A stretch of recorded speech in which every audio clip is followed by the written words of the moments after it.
I didn't realize the man in the road was dead until he waved. It was late, past midnight, and the highway outside town had that summer, black emptiness where your headlights feel like the only thing keeping the world from swallowing you. My car's AC was struggling, pushing out air that smelled faintly of old dust. The radio hissed between stations, a thin white noise that kept me company. Then the shape appeared in the beams, someone standing on the shoulder, hunched like a question mark. I slowed without thinking. That's what you do when you see a person alone at night. You look for danger, you look for reason, and you tell yourself you're not the kind of person who keeps driving. He lifted an arm. The motion was wrong, too stiff, as if his joints were unfamiliar with the idea of bending. His hand wobbled at the wrist, palm facing me, fingers twitching like they were deciding whether to be fingers. I stopped anyway. My tires whispered over gravel. Heat rose from the road in invisible waves. The man took a single step forward and my headlights washed him in pale light. His skin looked soft, not like skin, like wet paper stretched over a frame. His shirt was buttoned wrong, the collar chewing at his neck. His eyes were open too wide, glossy like marbles left in water. His mouth was slightly parted, but no breath fogged in the air, no chest rose and fell. I rolled the window down an inch. Hot air pushed in. "Hey," I called, keeping my voice steady. "You okay?" He didn't answer. His head tilted slow and precise, like he was listening to the shape of my words rather than the meaning. Then his lips moved. A sound came out, thin, shredded. Chower. My stomach tightened. I glanced at the empty road behind him. No other cars, no lights. Just trees and darkness and the faint smell of sap. "Do you need help?" I asked. "I can call someone." His chin bobbed once. Yes, no, maybe. His hand lifted again, jerking in little bursts. "Sour." He took another step, and that's when I noticed his shoes. He wasn't wearing any. His bare feet were black with dirt, and the skin at the toes looked peeled, like he'd walked miles on asphalt. He left a wet print on the gravel, but it hadn't rained in days. I swallowed. "Stay right there." I reached for my phone, but the moment I looked down, the screen went dead. No signal, no bars, just the blank certainty of isolation. I tapped it hard enough to hurt my thumb. When I looked back up, he was closer. Close enough now that I could see the small movements beneath his skin, tiny crawling ripples like something alive was shifting in there. I pulled the door handle without opening it, a reflex checking that I could get away. "Sir," I said louder. "Back up." His mouth opened wider, stretching in an ugly way, lips cracking. His teeth were gray. Too many, and then he smiled. Not a human smile, not an expression of friendliness. More like the muscles had been pulled into the shape of one, because that was what the face remembered doing. He pressed his hand to my window. His palm smeared something across the glass. When he lifted it, the print stayed behind, dark, oily, too thick to be sweat. Then he whispered, as if he'd learned the word from someone else's mouth. "Open." Something in my body snapped into pure, clean fear. I slammed the car into reverse and punched the gas. Gravel spit out behind me. The man didn't stumble, didn't flinch from the sudden movement. He only turned his head to follow, slow and steady, watching me the way you watch a bug trapped in a jar. As I backed away, my headlights swept across the tree line, and for one awful second the woods reflected back at me. Not Aishin from deer, not raccoon glints, human faces. Dozens, pale ovals between leaves, motionless, watching in silence. Too many to count, too still to be real. Then my tires hit the asphalt, and I spun the wheel hard, turning back toward town. I didn't breathe until my chest hurt. I kept expecting to see them behind me in the rear view, shapes on the road, arms lifted, waving me down. But the road stayed empty. That should have calmed me, it didn't. Because the radio, which had been hissing white noise, clicked into sudden clarity. A man's voice came through, calm and tired, like a late-night DJ.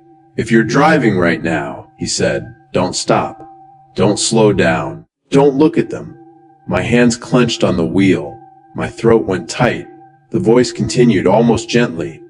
"They will try to remember you." The signal cut. Static returned. I stared ahead, blinking hard, trying to convince myself I hadn't heard it. Then my phone buzzed on the passenger seat. No service. No bars. Yet the screen lit up with a message from an unknown number. Wow, you Seoul de KP Drive I. A cold bloom spread through my gut. I swerved slightly, correcting hard hammering. Another message came in immediately. T farsa tiolala grujar. My mouth dried out. The town's lights appeared ahead, small and weak but real. I pushed harder, as if speed could outrun the idea of those faces in the trees. When I reached the first stoplight, it turned red. The intersection was empty. No cars. No pedestrians. I stopped anyway.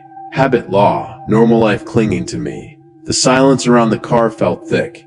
My headlights cast two long beams across the pavement, revealing dust in the air like drifting ash. My phone buzzed again. Don let him see your eyes. I frowned, confused, and noticed my rearview mirror. In it, behind my car, stood someone in the road. Just a silhouette at first, then a second. Then, as my eyes adjusted, I realized the entire street behind me was filling with them.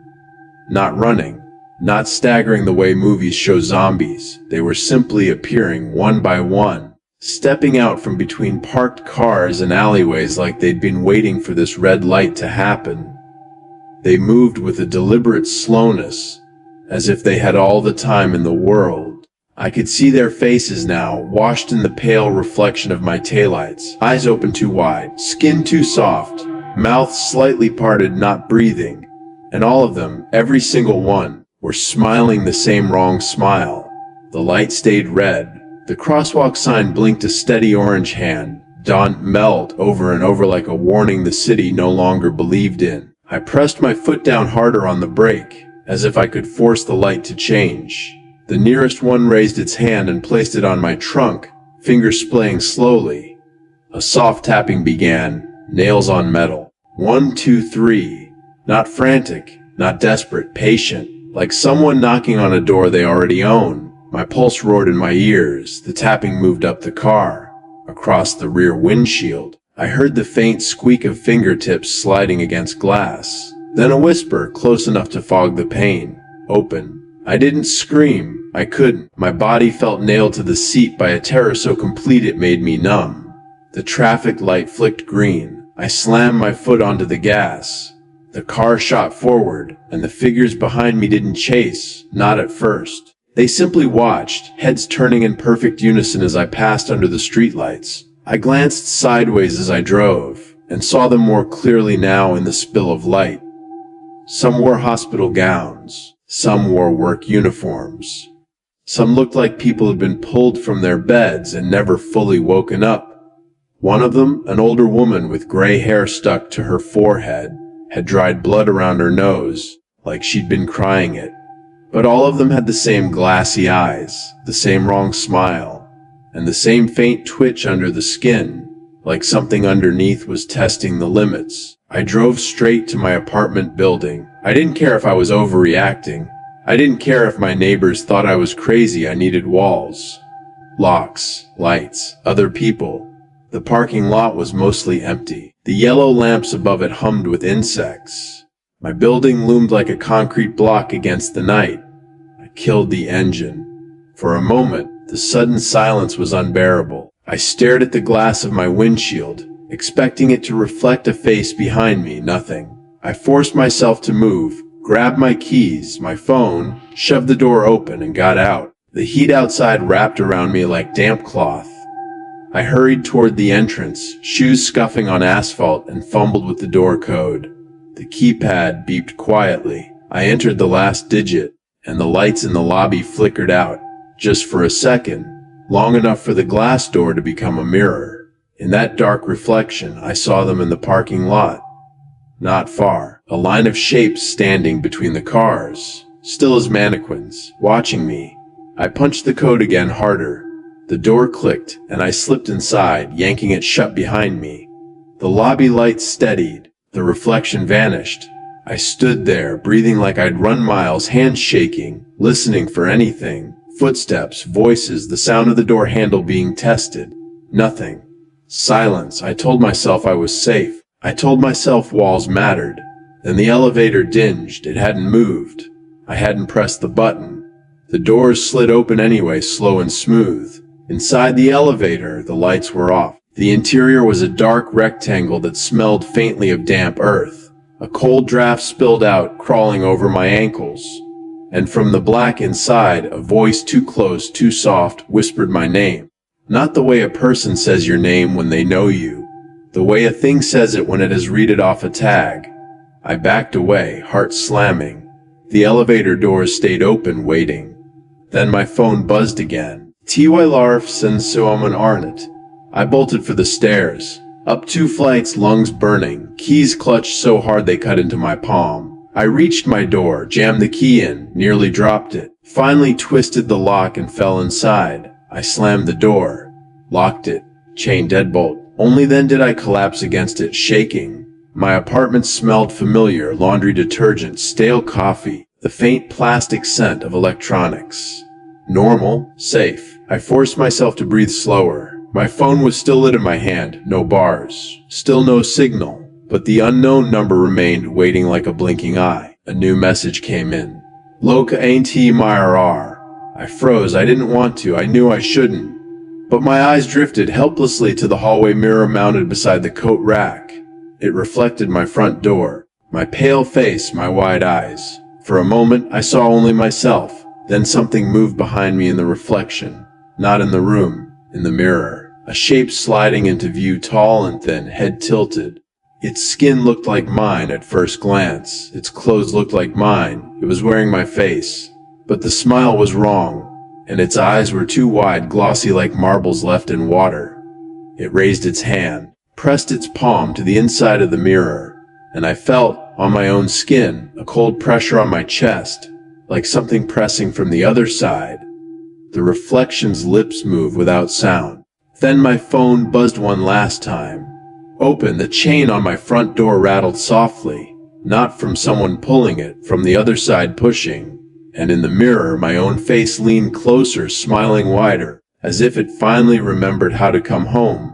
I backed away, whispering, "No, no, no." But the mirror didn't care, because outside down the hallway, I could hear slow footsteps, dozens of them, moving with the same patient rhythm toward my door. And in the thick summer heat of my apartment, my reflection whispered, almost tenderly, "Let us in."